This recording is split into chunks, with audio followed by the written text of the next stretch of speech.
Donc moi je suis éleveur de brebis, petit troupeau de 120 brebis viande, et dans les Pyrénées ariégeoises, à côté de Tarascon. Le siège de l'exploitation est à 1100 mètres d'altitude. Il y a un peu plus d'un an, j'ai pris position par lettre ouverte à Madame le Préfet pour lui faire part de mon expérience du débroussaillage, venant après le feu, et de ma réflexion sur ce qu'est l'écobuage actuellement et où ça nous mène. Et sa réaction a été, dans un premier temps, de me recevoir à la préfecture, en présence du directeur de la DDT. Et au terme de l'entretien, elle a voulu venir chez moi pour voir concrètement, sur le terrain, quels étaient mes résultats et comment ça se passait. Après quoi, elle a décidé la mise en place d'un groupe de réflexion sur le sujet, et elle a annoncé un débat pour cet automne. Donc voilà. Donc là, j'ai préparé une petite intervention, un petit exposé qui est en 3 parties. D'abord, je vais vous faire part de mon expérience d'agriculteur dans la montagne. Ensuite, je ferai la critique de l'écobuage tel qu'il nous est présenté par les scientifiques, parce qu'il y a des scientifiques qui ont mené des études et qui concluent que c'est favorable. Et en fait, quand on lit ce qu'ils ont écrit, on ne voit pas comment ils concluent que c'est favorable. Et puis troisièmement, je ferai le parallèle, je mettrai en perspective la PAC et l'écobuage. Alors, moi j'ai écrit, j'habite dans un contexte géographique et sociologique particulier, qui n'est pas forcément celui d'ici, donc peut-être à un moment donné, je vais dire des choses, vous n'allez pas vous y retrouver. Bon, le débat ensuite sera là pour nous mettre d'accord. Donc je me suis installé en agriculture il y a 20 ans, sur la zone intermédiaire. Moi je ne suis pas fils de paysan. Les bonnes terres étaient prises, donc les fonds de vallée. Une exploitation en plus, j'avais pas d'argent. Donc il restait la zone intermédiaire, c'est-à-dire la zone qui a été délaissée par l'agriculture après-guerre et qui a ensuite connu le feu avec chez moi une régularité de 3 à 5 ans, pendant 40 à 50 ans. Donc au final, je suis arrivé sur des terres complètement embroussaillées, ça veut dire fougères, genêts, et la forêt n'a jamais pu s'implanter. Et puis, un terrain largement appauvri. Quand il y a de l'herbe, c'était de la fenasse. Donc la fenasse, c'est une plante typique des terrains pauvres, une plante herbacée, et que le bétail rechigne à manger, et qui est peu appétante et qui ne rapporte pas grand-chose. Sur mon exploitation, j'avais 20% de terres mécanisables. Le reste, c'était de la pente. Alors sur les terres mécanisables, c'est pas compliqué. On prend un tracteur, on met un girobroyeur, et puis on dégage tout ça. Au premier passage, on a viré ronces et genêts, et ensuite on repasse régulièrement pour enlever la fougère, et dont on finit par venir à bout.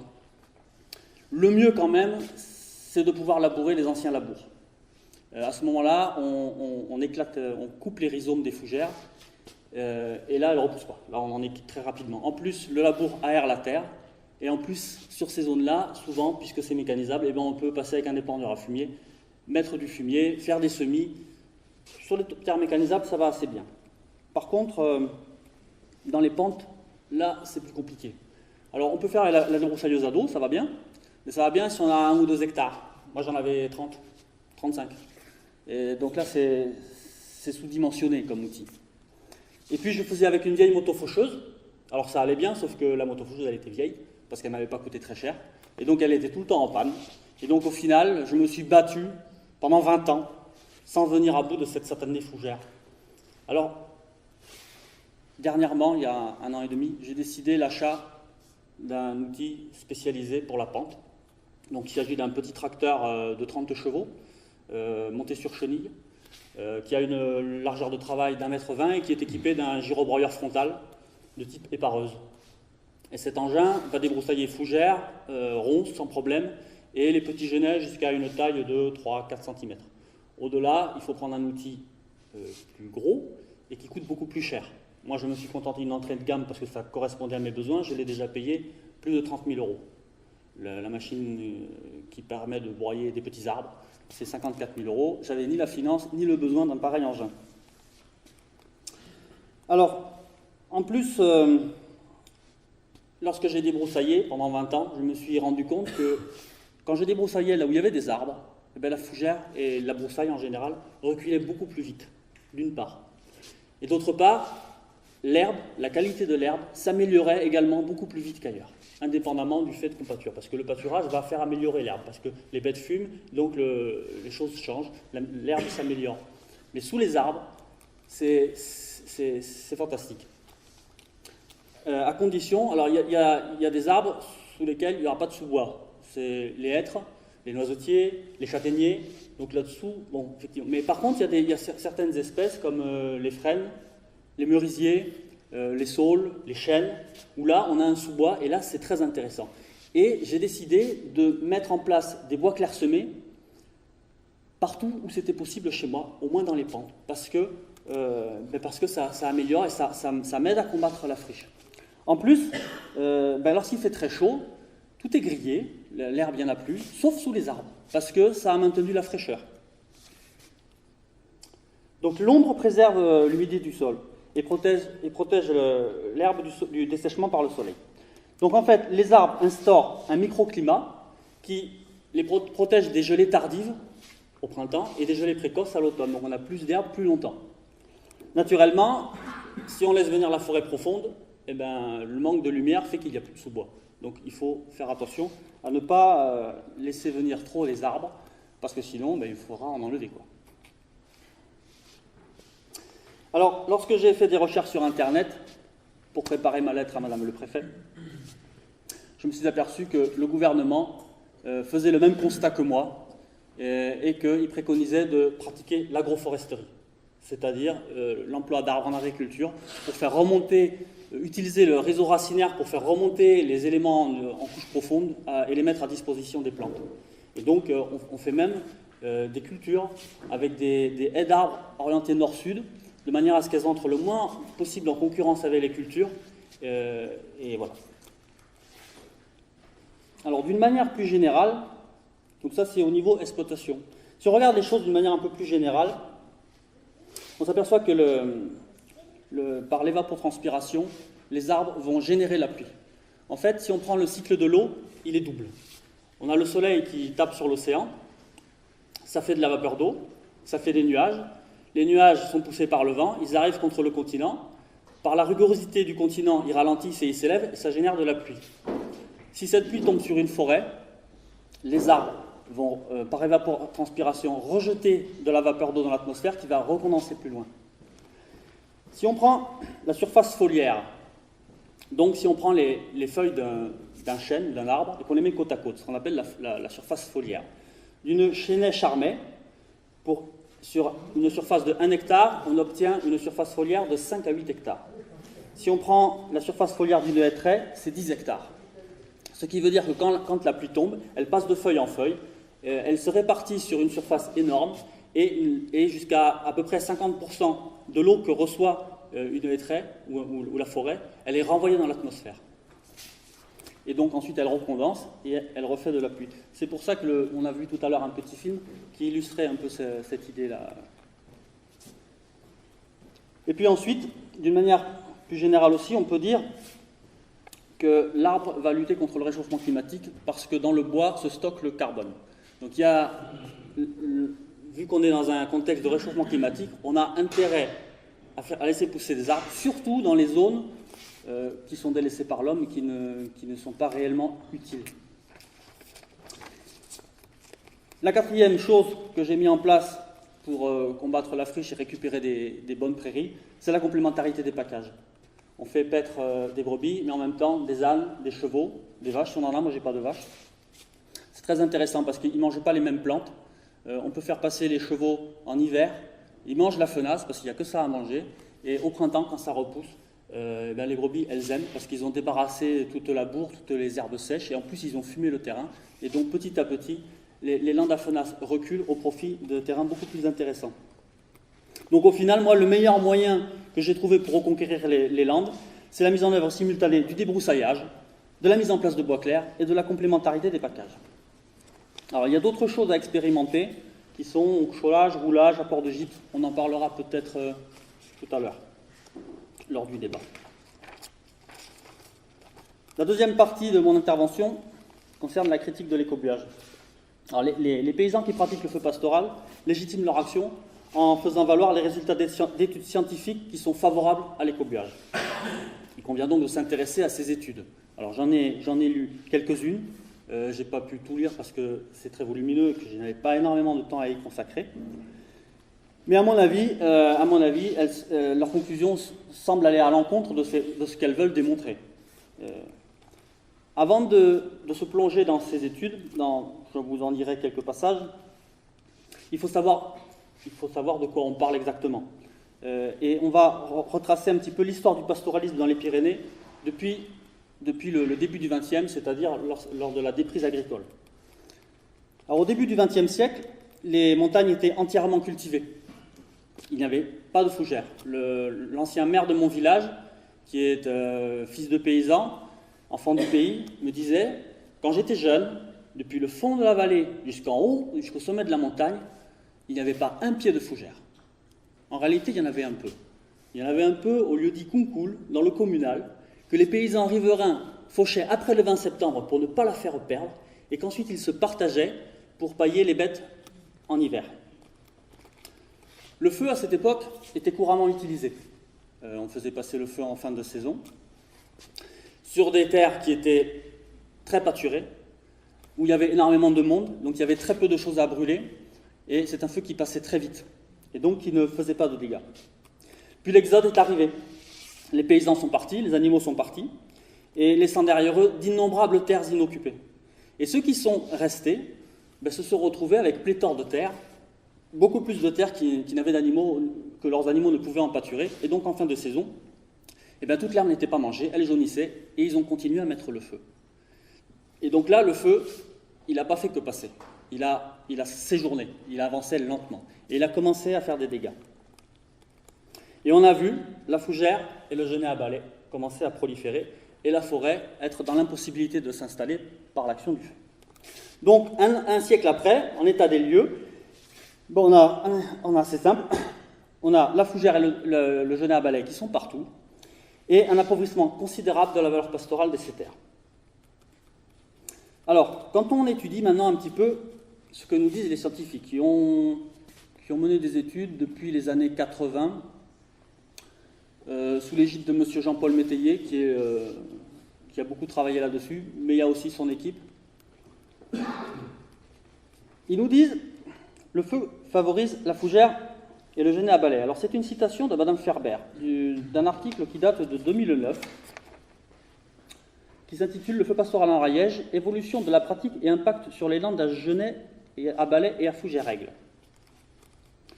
La fougère aigle, entièrement souterraine au moment du brûlage, n'est nullement affectée par le feu. La croissance au printemps des jeunes crosses est plutôt stimulée, et la fougère réapparaît au printemps après le brûlage plus densément et quelques jours plus tôt que sur les parcelles non brûlées. Le genêt à balai ne survit en général pas au passage des flammes, mais l'espèce régénère par une germination très abondante, ce qui peut conduire à une augmentation sensible dès son abondance après le feu. Dans les cas extrêmes, l'été après le brûlage, plus de 300 semis de genêt ont été comptés au mètre carré. Donc, ils nous disent, le feu favorise la fougère et le genêt à balai. La fougère rend les terres sensibles au feu. C'est toujours une citation de Mme Ferber. Sans la litière de fougère qui constitue un excellent vecteur du feu, un entretien par le feu devient difficile, voire impossible. C'est dans le même article. Donc en fait, on est en présence d'un cercle vicieux. Le feu favorise la fougère, qui rend les terres sensibles au feu. Ça, c'est la conclusion logique de ce qu'écrivent les scientifiques qui sont favorables au feu. Il y a également l'impact du feu sur le sol. Alors je me suis tourné vers une pédologue qui est embauchée à la Chambre d'agriculture, qui habite le village à côté, à Sorat, et je lui ai demandé de m'éclairer un petit peu sur ce qui se passait. Alors, il y aura sûrement des informations plus complètes à avoir par ailleurs. Peut-être ces informations-là seront-elles battues en brèche par d'autres, mais en attendant, moi j'ai relevé ces choses-là. Elle me dit un sol en bonne santé, c'est 25% d'eau, 25% d'air et 50% de solide. On a donc une structure du sol qui est grumeleuse et aérée. Ça, c'est le sol parfait. Et cette structure grumuleuse et aérée vient des micro-organismes du sol qui décomposent la matière organique. C'est eux qui sont responsables en grande partie de sa texture. Alors lorsqu'on brûle la matière organique, comme la litière de fougère par exemple, qui se trouve en surface, donc on va court-circuiter l'action des micro-organismes. Donc ça entraîne un ralentissement forcément de la vie du sol, puisqu'on leur a retiré ce qu'ils mangeaient, mais ils n'ont plus rien à bouffer, donc ils seront moins nombreux. Et à long terme, un tassement de la structure. S'il y a moins de vie dans le sol va se tasser.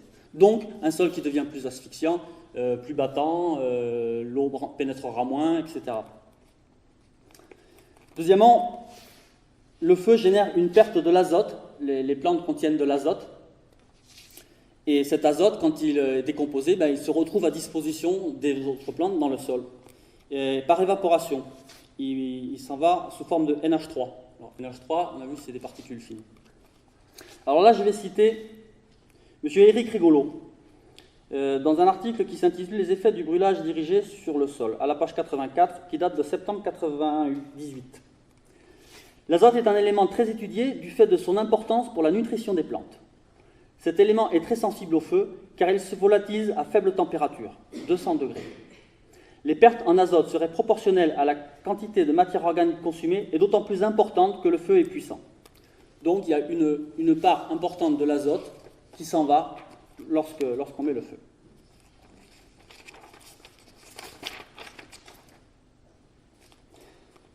Je vais trop vite. Et troisièmement, le feu donc, va court-circuiter la décomposition de la matière organique par les micro-organismes. Et donc ce brûlage va libérer d'un coup d'énormes quantités d'éléments minéraux qui sont donc mis à disposition des plantes qui sont là. Or, après l'incendie, la seule plante qui est là, c'est la fougère, parce qu'elle est protégée par son rhizome. Elle a un rhizome qui est à 10 cm dans le sol. Tout ce qui est en surface du sol, c'est-à-dire toute la strate herbacée, est réduite à néant. Et ça, les études le montrent très bien. Et alors, la fougère, ça lui profite. C'est pour ça que le printemps suivant, après le feu, elle est plus précoce et plus puissante que l'année d'avant, ou que là où ça n'a pas été brûlé. Mais elle n'est pas en capacité d'utiliser tous les éléments minéraux qui ont été libérés par le feu. Donc, une grande partie de ces éléments sont soit lessivés, soit emportés par ruissellement. Et donc, ça peut expliquer que sur des dizaines d'années de feu, comme ça, petit à petit, le sol s'appauvrit jusqu'à ce qu'il n'y ait plus que de la fougère, du genêt et puis un peu de brachypode penné là-dessous. Alors, ça c'est le constat. À présent, il faut savoir, à partir de ces terres, embroussaillées comme elles le sont, qu'est-ce qu'on fait? Alors, les scientifiques du feu, ils ont leur réponse. Je cite Madame Ferber, de nouveau, dans un article. Il s'appelle « Le feu pastoral en Ariège, évolution de la pratique et impact sur les landes à Genêt, à Balais et à Fougères-Règle ». Donc c'est sa conclusion à elle. Indépendamment de tout effet pastoral à court terme, le feu est un outil indispensable pour maintenir les espaces montagnards ouverts à un coût raisonnable. Sans brûlage, la dynamique naturelle de la végétation conduit à une fermeture des landes et au reboisement spontané des versants, ce qui entraînerait une perte irréversible des zones pastorales intermédiaires. Donc ce qu'elle nous dit, c'est qu'il faut mettre le feu pour empêcher la forêt de revenir, parce que sinon le pastoralisme ne pourra jamais reconquérir ces terres, et puis aussi pour l'équilibre des paysages. Alors l'équilibre des paysages, moi je ne sais pas, la forêt, je ne suis pas d'accord. Et alors, à propos du feu lui-même, sa simplicité, sa rapidité, son efficacité et son faible coût s'imposent sur ces vastes superficies qui sont, pour des raisons économiques évidentes, exclues d'une gestion dispendieuse. Alors là, quand même, ça en dit long, c'est-à-dire qu'elle nous dit ces terres, ça ne vaut rien, donc on y met le feu, on les laisse comme ça, et puis voilà, quoi. Il ne faut surtout pas dépenser d'argent pour ça. Moi, à mon avis, il faut mettre les surfaces dédiées au pastoralisme en adéquation avec les surfaces dont le pastoralisme a besoin, parce qu'en fait, on a beaucoup trop de surface par rapport à nos besoins. Il faut sélectionner les meilleures terres pour l'élevage. Dans toutes ces surfaces, on va sélectionner les meilleures terres, on va les débroussailler mécaniquement, on va les travailler pour qu'elles retrouvent leur potentiel, en les labourant, en les amendant, certaines zones en laissant venir les bois clairs. Et puis ensuite, ce qu'on n'a pas besoin, on va le laisser retourner spontanément à la forêt. Ça permettra, d'une part, de combattre le réchauffement climatique, deuxièmement, de développer d'autres filières que le pastoralisme, par exemple la filière bois, qui peut être intéressante. Et puis si un jour le pastoralisme se développe et qu'on a de nouveaux besoins de ces terres, on saura bien aller les chercher. On a tous les outils aujourd'hui qui permettent très rapidement de déboiser. Et on se retrouvera sur un sol débroussaillé de sa broussaille, débarrassé de ses fougères, et un sol qui sera rééquilibré par l'action de la forêt.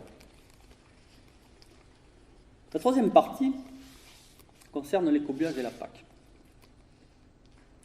Parce que, à l'évidence, avec la PAC, les paysans ont un intérêt financier à mettre le feu. Alors, pour bien qu'on comprenne, il m'a semblé intéressant de vous faire l'historique de la PAC, parce que sinon on arrive comme ça dans le sujet, on ne sait pas trop de quoi il s'agit, de quoi on parle, et c'est un peu brouillon. Donc l'historique de la PAC. Après la Deuxième Guerre mondiale, l'agriculture européenne ne permettait pas de nourrir les populations. C'était une agriculture archaïque et très peu productive. Et l'Europe importait une bonne partie de l'alimentation pour ces populations.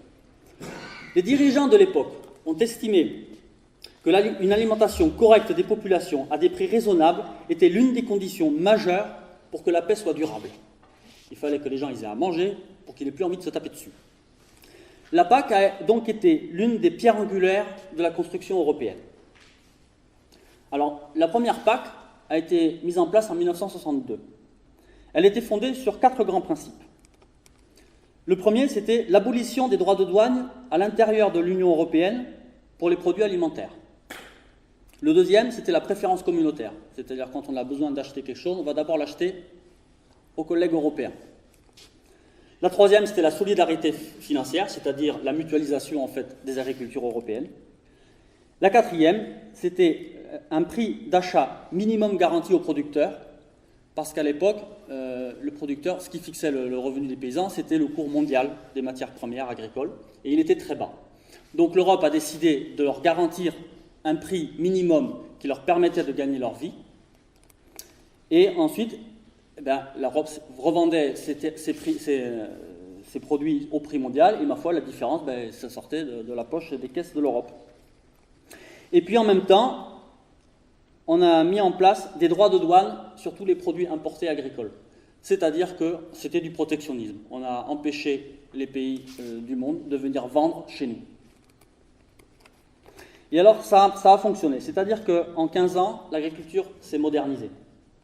En 15 ans, la surface des exploitations est multipliée par 2, tandis que le nombre de paysans a diminué de moitié. À la fin des années 60, l'Union européenne est autosuffisante. Donc ça a fonctionné. Pour autant, le mécanisme de soutien des prix continue à fonctionner. Et dans les années 70, le système commence à s'emballer. C'est-à-dire que l'Union européenne devient excédentaire. Elle produit plus qu'elle a besoin. Tellement plus que tout ça se retrouve sur les cours du marché mondial et que ça déstabilise les cours. Donc les cours s'effondrent. Les pays pauvres, qui n'ont pas les moyens de subventionner leur agriculture, ne peuvent se développer. Ils sont gênés dans leur développement parce qu'ils sont contraints de vendre leurs produits à des prix très bas parce que l'Europe fournit énormément de produits alimentaires. Et d'autant plus que les partenaires de l'Union européenne n'ont toujours pas accès au marché européen. Eux, c'est toujours... voilà. L'Europe est accusée de protectionnisme. Donc elle réagit. D'une part, elle va commencer à stocker. Notamment, on se souvient des stockages de beurre, de crème, de produits laitiers. Et même certains produits alimentaires sont détruits. C'est-à-dire que l'Europe les paye au prix fort, soit elle les stocke, soit elle les détruit. Et là, le budget de la PAC explose. Ça lui coûte très très cher. Alors pour contrer un petit peu, l'Europe commence à mettre en place des quotas, c'est-à-dire on limite la production. En 1992, c'est la fin progressive du soutien des prix. Et on va progressivement passer par une aide directe aux producteurs. C'est-à-dire, quelles que soient les quantités produites, le paysan recevra de l'argent.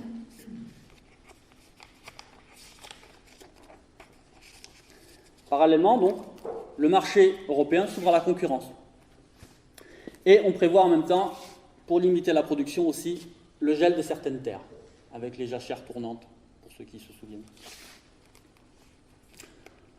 En 2003, on avait la PAC, c'était un pilier, le soutien au prix. Et bien on va créer un deuxième pilier qui sera pour la promotion qui sera destiné à promouvoir la contribution à l'aménagement du territoire, à l'entretien des paysages ou au maintien de la biodiversité. Donc rien à voir avec les quantités produites. Là, on va s'occuper des paysages, de la manière dont on produit, donc les aides au bio. On va trouver, par exemple, si ici on est en montagne, ben, le handicap naturel lié à la montagne, on va recevoir une aide. Et puis les aides aux surfaces, les fameux DPU, droit à paiement unique. Alors là, ils se sont fait plaisir, ils nous ont fait un truc hyper compliqué. Pour faire simple, un hectare égale un DPU. Et ce sont des aides, quel que soit ce qu'on produit sur ces hectares, on est payé.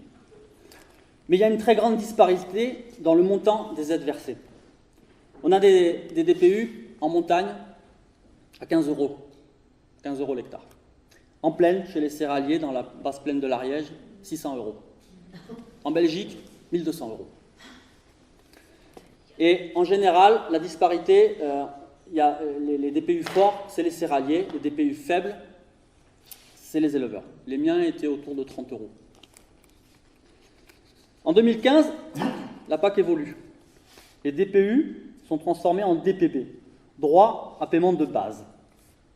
Alors, en même temps, on décide la convergence des aides vers la moyenne nationale, c'est-à-dire qu'on va on va donner moins aux céréaliers et plus aux éleveurs. Et la moyenne nationale est à 130 €. Donc progressivement, mes DPB à 30 €, ils vont remonter vers la moyenne nationale pour arriver à 130 €. Et les céréaliers de la basse vallée de l'Ariège, de 600 €, ils vont descendre à 130 €. Et ceci dans la tranche 2015-2020. Donc on est dedans là.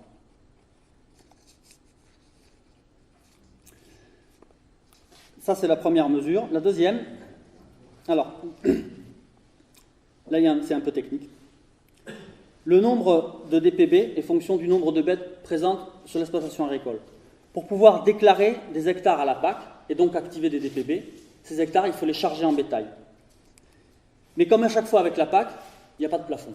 Il n'y a jamais eu de plafond avec la PAC. C'est-à-dire que plus vous avez de bétail, plus on peut charger des hectares, plus on peut activer des DPB. Donc les grosses structures qui ont 250 vaches, 300 vaches, eh ben, elles peuvent activer des centaines d'hectares et donc activer des centaines de DPB. La troisième chose qui est mise en place, c'est la proratisation. Alors ça part d'un bon sentiment. On ne subventionne plus les broussailles et on incite les paysans à débroussailler leurs terres. Le montant de l'aide sera fonction désormais du taux d'embroussaillement. Si vous avez une parcelle qui a plus de 80% de broussailles, la prime c'est 0. Il n'y a pas de prime. Si la parcelle a moins de 20% de broussailles, la prime est versée complètement. Et entre les deux, il y a toute une échelle de prorata où on estime. Par contre, pour débroussailler, le mode impératoire importe peu. On fait du débroussaillage, on fait de l'écobiage, on fait comme on veut. Donc en fait, si on regarde bien, en montagne, les aides aux surfaces augmentent.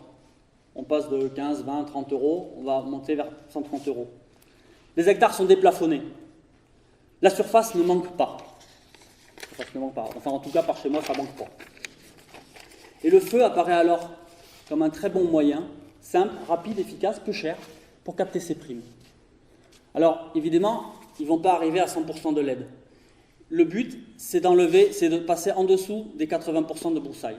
Donc de se trouver dans la tranche 50-80. Donc on fait passer le feu, on débarrasse les terrains des plus gros ligneux et on a accès à la prime. Alors, 30%, bon là, du coup, elle sera payée à 25-30%, mais 30% de 130 € multipliés par des dizaines, voire des centaines d'hectares, parce qu'on met les estives avec, et bien ça finit par faire des sommes colossales. Alors, à mon avis, si on veut faire évoluer les pratiques agricoles en matière d'écobuage, eh bien, il faut faire évoluer la PAC. Sinon, on n'y parviendra pas. Et il faudrait, avant toute chose, commencer par plafonner le montant des primes pour éviter que les paysans ne prennent plus de terre que ce qu'ils peuvent entretenir mécaniquement. Voilà pour mon compte ce que j'avais à vous dire ce soir.